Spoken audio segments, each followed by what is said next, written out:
नमस्कार, आप देख रहे हैं सत्य हिंदी का शाम 6 बजे का बुलेटिन और मैं हूं आपके साथ कृति सिंह। आइए रुक कर लेते हैं इस वक्त की हेडलाइंस का। वंदे मातरम विवाद में सोनिया गांधी पर बीजेपी ने दर्ज कराई पुलिस शिकायत। वंदे मातरम विवाद पर पवन खेड़ा का पलटवार, बीजेपी को याद दिलाया इतिहास। 22 अगस्त को पुणे पहुंचेगा छात्रों की गूंज कार्यक्रम, इस बार सिर्फ लड़कियां होंगी शामिल। अखिलेश यादव का यूपी पुलिस पर हमला, बोले हथेली गर्म तो पुलिस नर्म। दिमागी नक्सली बयान पर बीजेपी की सफाई, रिजिजू बोले विपक्षी नेताओं को नहीं कहा।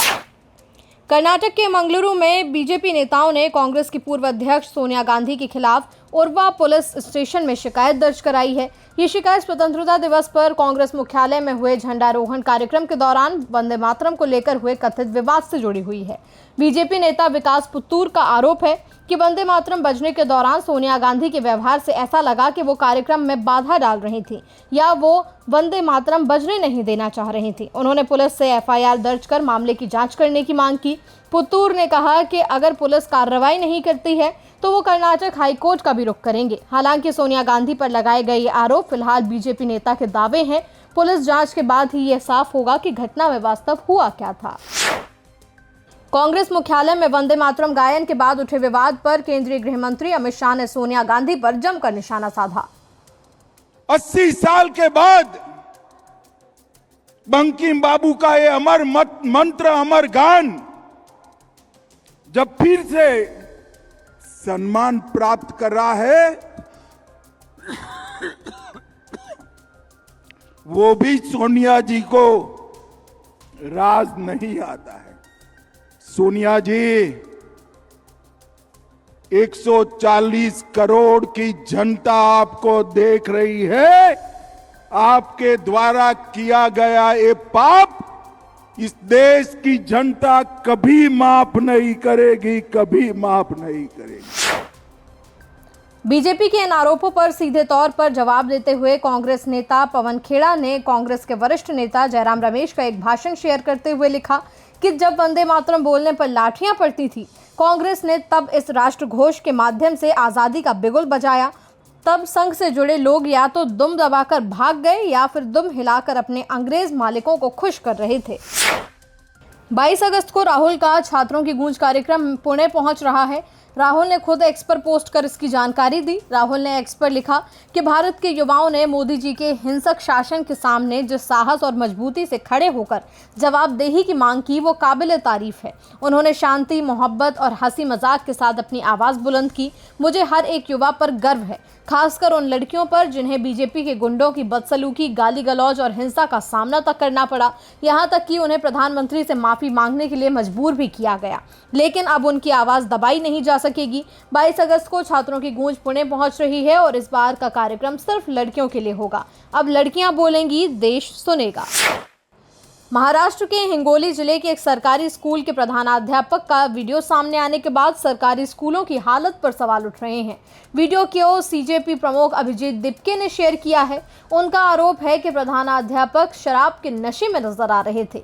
हालांकि इसकी आधिकारिक पुष्टि अभी नहीं हुई है। दिपके ने स्कूल ठीक करो अभियान शुरू करते हुए सरकारी स्कूलों का सोशल ऑडिट कराने की मांग की है। उनका कहना है कि कई स्कूलों में शिक्षक, पानी, शौचालय, सड़क और सुरक्षित इमारत जैसी बुनियादी सुविधाओं की कमी है। अभियान के तहत स्कूलों की समस्याओं का रिकॉर्ड तैयार करने और सुधार से पहले की बाद की तस्वीरें साझा करने की योजना है। अलग अलग राज्यों में छात्रों और अभिभावकों के प्रदर्शन का भी जिक्र किया गया है। अब देखना होगा कि यह अभियान सरकारी स्कूलों की स्थिति सुधारने में कितना असरदार होता है। सपा प्रमुख अखिलेश यादव ने योगी सरकार में यूपी पुलिस पर सवाल उठाए। एक कार्यक्रम में बोलते हुए अखिलेश ने क्या कुछ कहा, सुन लीजिए। और पुलिस का इंतजाम किया था कि फोन करो, आपके खेत में, आपके घर पे आके मदद करे पुलिस। डायल 100 याद कीजिए आप, उसको इन्होंने 112 कर दिया। इतनी टेक्नोलॉजी नहीं थी तब, लेकिन अब पुलिस भी खराब कर दी इन्होंने। पुलिस इतनी खराब कर दी आप जिसकी कल्पना नहीं कर सकते। और पुलिस इतनी खराब है, अगर आप थाने गए तो आपकी तरफ देख करके सबसे पहले जेब देखेंगे, जेब में क्या है। और यही हाल तहसील का हो गया है। पुलिस केवल पैसे देख रही है और सुनने में आया कि हथेली गरम तुरंत पुलिस नरम। एक ही कानून चल रहा है यहां पर कि हथेली गरम पुलिस नरम हो जा रही है।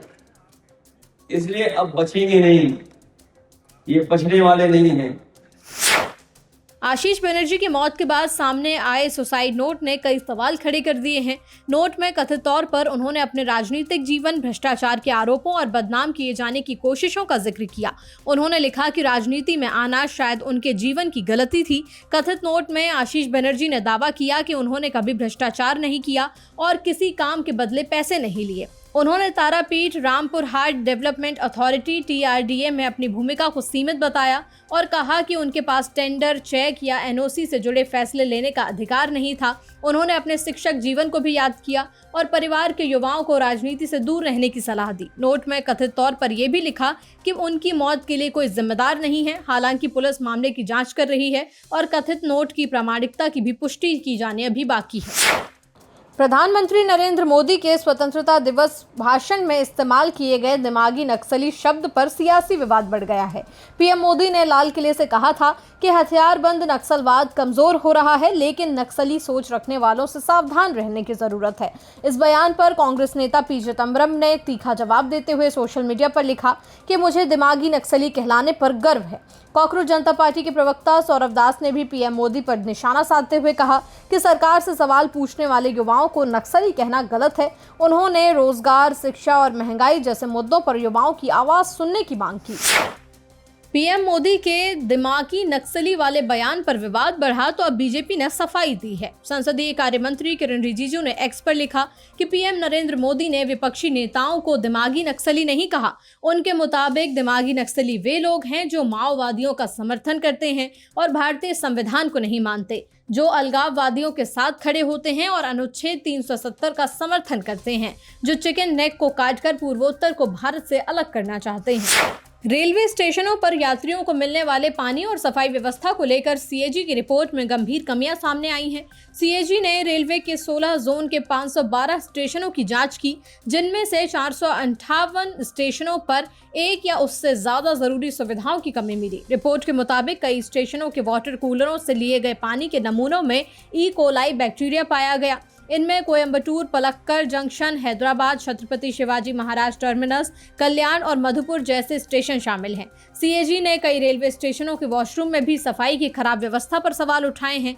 रिपोर्ट में कहा गया है कि यात्रियों को साफ पानी, शौचालय, बैठने की जगह और दूसरी जरूरी सुविधाएं उपलब्ध कराना रेलवे की जिम्मेदारी है। इस रिपोर्ट के बाद रेलवे स्टेशनों पर यात्रियों की सेहत और बुनियादी सुविधाओं को लेकर सवाल खड़े हो चुके हैं। अब रेलवे के सामने इन कमियों को दूर करने और यात्रियों को सुरक्षित पानी उपलब्ध कराने की चुनौती है। किसानों के दिल्ली कूच के ऐलान को देखते हुए हरियाणा प्रशासन ने खनौरी बॉर्डर पर सुरक्षा बढ़ा दी है। जींद प्रशासन ने देर रात हरियाणा पंजाब सीमा को सील कर दिया और किसानों को आगे बढ़ने से रोकने के लिए 5 लेयर की बैरिकेडिंग की है।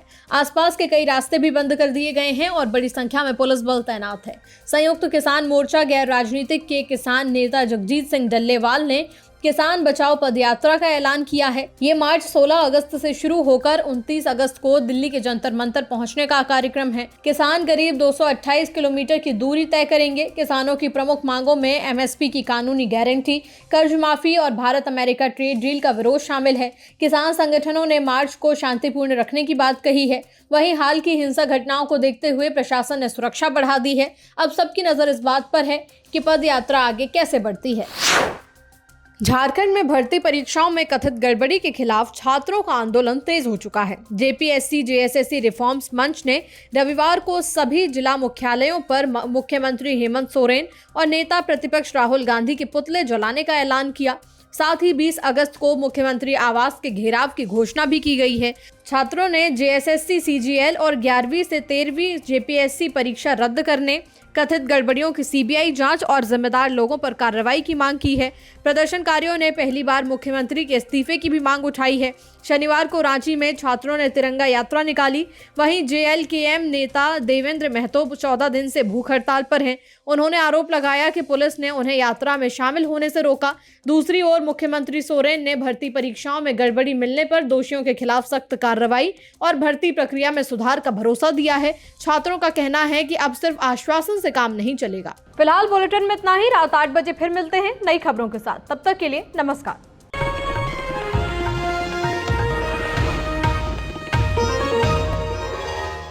Copyright disclaimer under Section 107 of the Copyright Act 1976. Allowance is made for fair use for purposes such as criticism, comment, news reporting, scholarship, and research. Fair use is a use permitted by copyright statute that might otherwise be infringing.